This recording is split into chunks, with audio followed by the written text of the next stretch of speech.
If you, like me, are a fan of Dungeons & Dragons and are still using the website X for some reason, you might have seen this post. The concept of the post is pretty simple.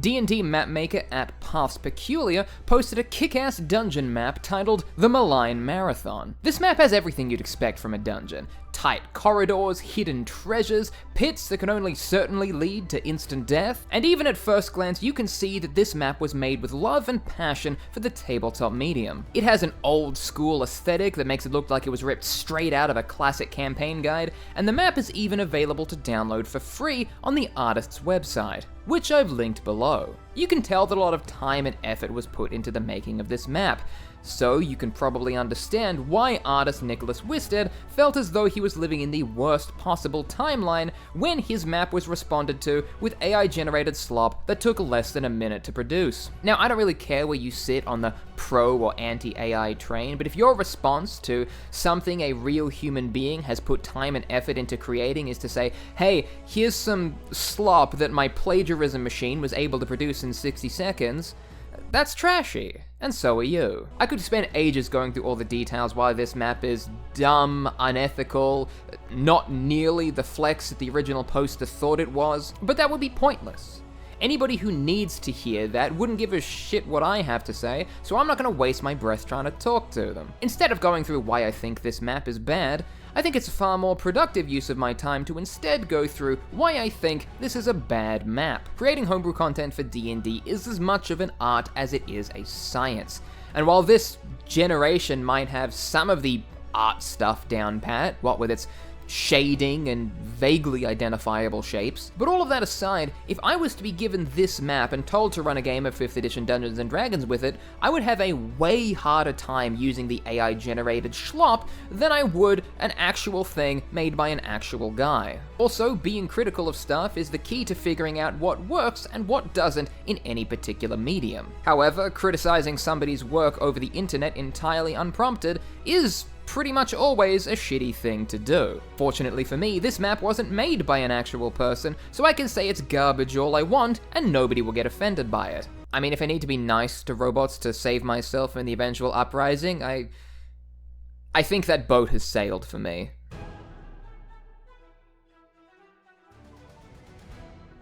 So let's take a look at this AI map that seems to be such a flex for some people, and really go through how useful it would be in a game of 5th edition Dungeons & Dragons. First off, I have to apologize, the quality on the AI map is probably going to be bad.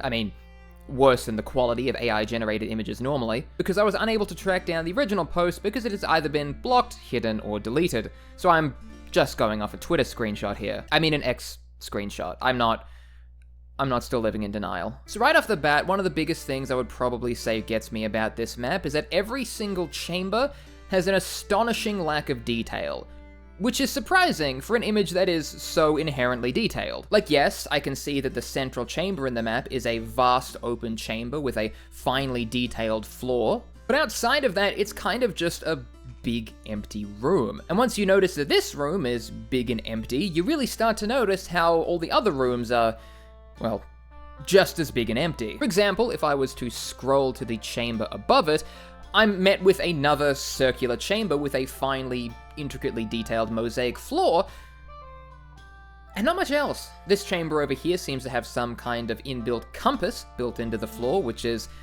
somewhat descriptive, I guess. Sure, we have a couple of chambers with a bunch of bones in them, which I'm sure you could weave a narrative tapestry if you were dungeon mastering this dungeon. But outside of that, there's not really any clear indication as to what a lot of these rooms are, or what they're supposed to be. If I was DMing a campaign using this map, I would really be relying on my notes just to figure out which chamber was which. If we take a look at an actual map made by a real human person for 5th edition D&D, we can notice that most of the chambers, rooms, or areas in a map have some kind of marking so you can kinda tell at a glance what it's supposed to be. Like if you have a square chamber with a couple of blocks on the side that clearly look like beds, you might not know that's the guard's resting quarters unless you're looking at your notes, but if you're just looking at the map at a glance, you can still see that that's clearly a bedroom of some kind. If I was using this AI map, I would probably have to look back and forth at my notes constantly. Like, I would need to know, what chamber is this? What chamber is directly adjacent to it? What chambers are around it? Like, if you can easily tell at a glance which of these chambers is the guard's quarters, if the party of adventurers decide to cause a ruckus in one of the adjacent chambers, somebody's probably going to come quickly to investigate the noise complaint. If we look back at the Malign Marathon, for instance, we can see that a lot of these chambers don't have a lot of detail, but they have enough that you could quickly tell what's vaguely supposed to be where at a glance if you're dungeon mastering this dungeon. I should start saying game mastering, otherwise I'm just going to be saying dungeon over and over again. Dungeon, dungeon, dungeon. Like, for example, in this entryway chamber here, I can clearly see there's 5 alcoves off to the side of the walls. I can clearly see that the chamber is roughly 5, 10, 15, 20, 25, 30 feet across. I know that there's a crate off to the side, and there's debris scattered everywhere. I might have to look up what the little circle at the bottom of the chamber is, but if I wrote in my notes previously that it was a well or a pillar, I'd probably be able to pull that from memory if I had the visual stimuli there to remind me. The AI map shows a lot of quote-unquote beautiful architecture, but outside of that, I wouldn't really have any way to distinguish the rooms between each other. You walk into a vast circular chamber with a beautifully ornate floor. You walk into a vast circular chamber with a beautifully ornate floor. You walk into a vast square chamber with a beautifully ornate floor. Like, that's pretty much what all of these rooms look like. Another major item that's missing from this map is the fact that there's no scale, or rather, the map is not built out on a proper grid, which is incredibly important for gameplay purposes. The Malign Marathon also doesn't have a scale on it at any point, but you can see that the map is built on a grid using standard squares. Even if we wanted the dungeon to be bigger, we still have a frame of reference for how big things can be. Even if you're not super into number crunching in a game of D&D, it's still very important to know vaguely how big certain spaces are. That way you can balance things like spells, flight speeds, movement speeds, things like that. For example, let's say some of the adventurers walk down into this entryway corridor here and want to store some stuff in that chest over there. The adventurers might want to place a ward on the chamber, like a Hallow or Forbidden spell, that would prevent anybody from coming in and taking their stuff. If a spellcaster had a spell that could ward an area with a 30-foot radius, we could probably assume they could ward most of this chamber, given the fact that it's about 30 feet across. Do not check my math on any of this, because I'm doing this very quickly, and I very well may have counted these squares wrong. If we wanted to get a sense of space or scale on the AI map, we would genuinely have to use a ruler. You can see in some chambers where the AI has tried to set things out on a grid, but it hasn't worked. This has also resulted in a lot of the chambers having a weird sort of sense of scale. Like, some of these chambers are very large, like the grand hallway in the middle of the map, but some of the chambers are also quite small as well. Like this square little chamber up here, if we were assuming a 5-foot grid, would probably only hold about 2 adventurers, so we probably don't really have much space to put anything interesting in there. Without a proper grid, I genuinely have no idea how big or small some of these chambers are. Normally when I'm balancing dungeons, I have to ask myself, okay, would a wizard's fireball absolutely obliterate everything inside this room? And I don't think I could answer that for any of these chambers, except for the big one, obviously. Like, I think you could get at least 2 fireballs in there. Now, another point that I have about this map, which I'm not entirely sure is a positive or negative yet, is the fact that none of these corridors seem to have walls.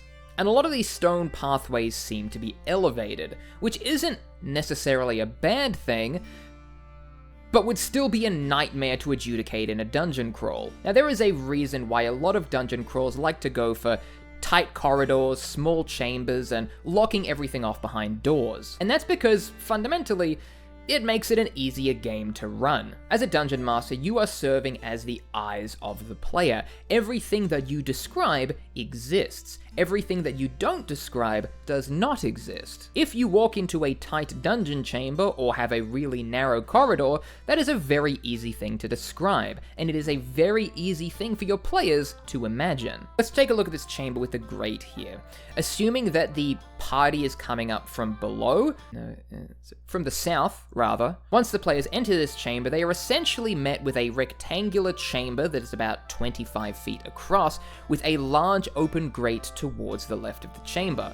To the right of the chamber, there is a series of shackles that seem to be broken, looking as though they once held prisoners, and to the north on the far side of the chamber, there is a heavy iron door, similar to the one they entered through. With that description, that is all the players can see, and because the room is closed off, that is all the players need to see. Players have a very streamlined choice as to what they want to do next. They can investigate the grate, investigate the shackles, or they can push forward and continue through the other door in the room. Some might call this railroady, but you have to consider that when you are in a game where you can do absolutely anything at any time, choice paralysis is a real threat. Sectioning things off in a dungeon really helps keep your party focused on what's immediately in front of them. Having an open-ended dungeon isn't necessarily a bad thing, but say you are coming in from this north entryway here, without walls to segment the dungeon off, and given the dungeon's multi-layered properties, you could feasibly see from your starting point here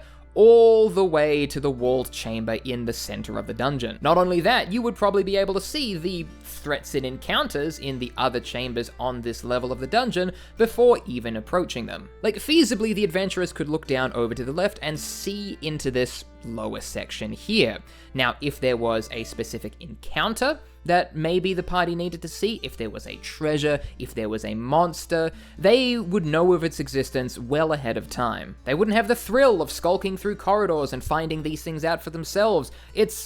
There are no walls.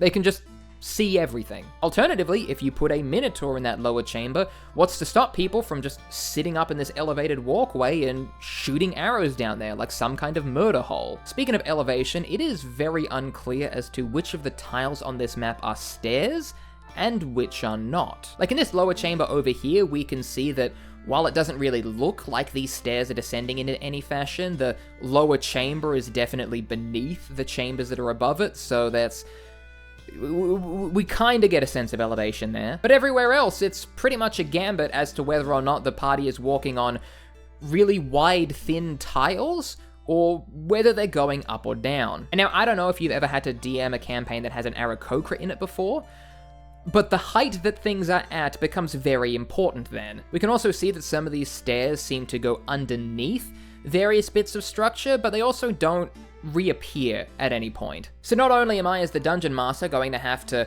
adjudicate and describe what's in all of the chambers that I can see, there also seems to be a whole bunch of other chambers that are completely invisible to me. Now, before somebody from the pro AI camp tells me that I should generate another map to figure out where those stairs lead to, I genuinely cannot think of anything that would be less fun. Like, the whole adventure then would just be falling deeper and deeper into an endless dungeon that has no point and no clear exit. Just generate a map for the new floor down. Okay, and just do that again, and again, and again, every time the AI fucking shits out a staircase that goes into nothing. Speaking of staircases that go into nothing, there seems to be a lot of pathways that walk directly into walls. And I know sometimes there's various parts in dungeon crawling where it's like, oh, you walk down this pathway and it's a dead end. But normally there's something in that dead end to make that dead end at least a little bit fun. Like, hey, you find a chamber, there's a treasure chest there, you get a little something and you turn around and continue exploring the rest of it. Or like, hey, you get to a dead end and there's a trap and you die. That's part of the game. Another thing that I'm just noticing as I am looking through this, none of these walls have doors. Having clearly marked doors on a map in D&D is actually very important for running the game. It gives you a really clear way to describe to your players exactly where they can go after they finish this section of the dungeon. If a player is met with a sheer wall or a dead-end corridor, they don't really feel like there's much ways they can progress there. Like, sure, maybe you'll get one maniac who's able to cast Pass Wall every 20 minutes, but he's not going to be able to do that forever. And it isn't necessarily a crime to not have doors to things. Like we can see here in the Malign Marathon map where the vampire's coffin chamber under here isn't connected to the chamber above it by any visible door, meaning that the existence of that secret chamber is something that would have to come about through investigation, rather than just noticing there's a door there. So having secret walls that lead into other chambers isn't necessarily a crime, but it's probably not the best when the majority of your main chambers have no visible access way to get into them. Like even here in the main central chamber, there is no way to get in or out. for that matter. Like, you're just supposed to sit at either side of the chamber, like, smashing at the walls with a sledgehammer until you hopefully break through? Am I, as the dungeon master, gonna have to figure out a way to entice the players to try to literally beat their head against a brick wall so they can get inside? If you keep putting your players up against literal walls and not having anything interesting behind those walls to get to, they're eventually gonna stop trying to get through walls. I mean, let's be real, they probably won't stop trying to get through walls, but they'll get increasingly frustrated when those walls don't have anything worth getting to. I've been sitting here for like 5 minutes trying to figure out whether this circular chamber is like a floor or like a domed roof or something.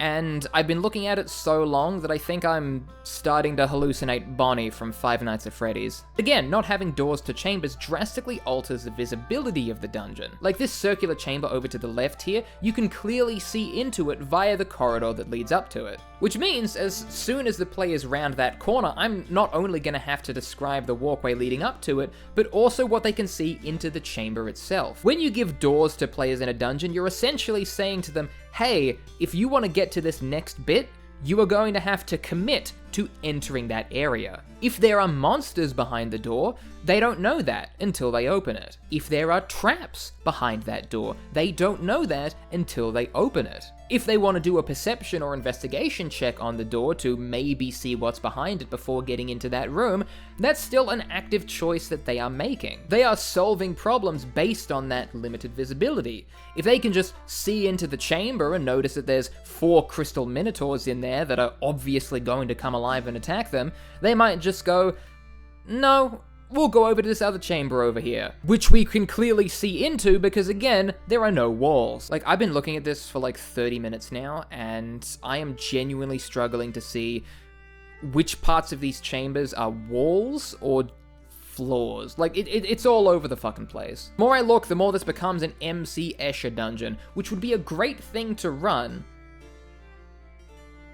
I think. There is all of this lower floor space over here onto the left side of the dungeon that is simply inaccessible. Like, the only way to get down is to jump from the elevated walkways, and unless you have a flight speed or some other mechanism, you just can't get back up. Like, what's this chamber down here? Like, is that a bonfire? Is it just a jumble of stuff? Again, I would need to constantly be going back and forth between me and my notes to figure out exactly what I'm supposed to be looking at here. And because adventurers can see half of the dungeon pretty much from any elevated vantage point, I'm gonna have to describe like 20 things at once, and it's just gonna be a mess. Yes, having freedom and choice in D&D is great, but if you put the adventurers into a dungeon and then say, hey, there are 20 different paths that you can see in your immediate closeness, and you can go to literally any one of them if you can fly or get over there, nobody's gonna know what to fucking do. It kind of looks like a statue has fallen and crushed this walkway over here, and I'm kind of into that.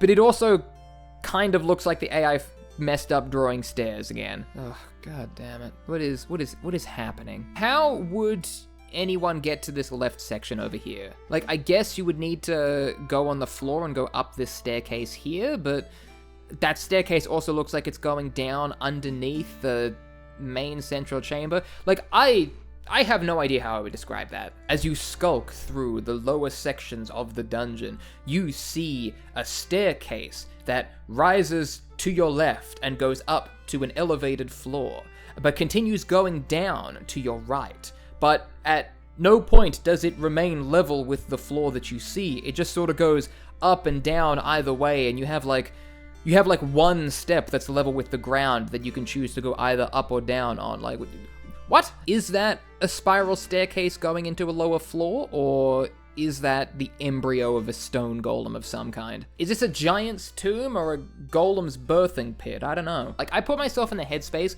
of somebody who is trying to DM this dungeon, and like, all I can think about is just trawling through a mess of notes trying to make sense of it. And if I can't make sense of it, then what hope do the players have? Like, sure, maybe if I spent a couple of nights beforehand going through every single room, making meticulous notes as to what areas mean what and who's lurking around which corridor. And you could say, like, use it just as a guide. Like, sure, it doesn't look like there's walls there, but just say there's walls there. But that's so much more effort than just having a map that was designed well in the first place. Like, this is what I don't get. This is what I don't get about AI stuff. It's just like, yeah, you know, use it to generate just the base and then build off that. Or you could just get something that works. Like, why would I want to buy a car that just kinda works, but could work better if I went in and fixed all the problems myself? Like, if I wanted to do that, I'd just buy the Cybercuck. It just baffles me that for a technology that's being touted as, like, you know,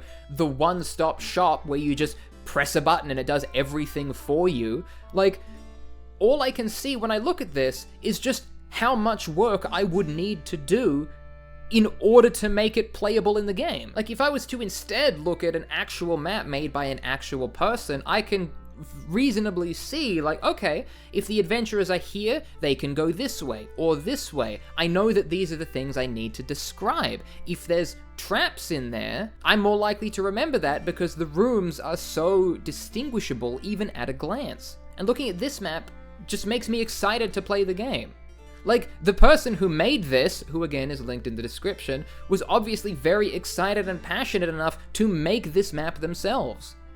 Why wouldn't you want to feed off that positivity? Like, why is there a sarcophagus down there? Is there a little bit of path that ramps up to the elevator walkway? How steep would that be? Like, what am I looking at? So look, bottom line is, if you want to use AI to generate random D&D dungeons for you, like, I can't stop you. Nobody can stop you.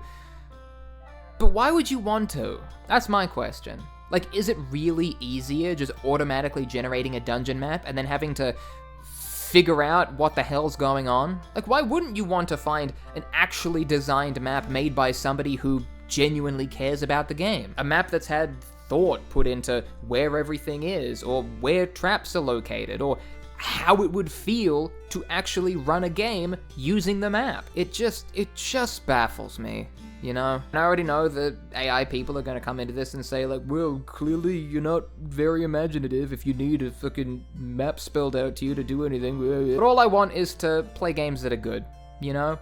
I want D&D material that's easy to follow, that's easy for me as a dungeon master to use to manage the game. I want to build fun experiences for all of my friends who are sitting around a table, and I can't really do that if I'm slowing down the game every 20 seconds to figure out what the hell I'm looking at. And there's a lot of people out there who spend a lot of time and effort into, you know, making things, making homebrew stuff for D&D that people can access and use in their games freely.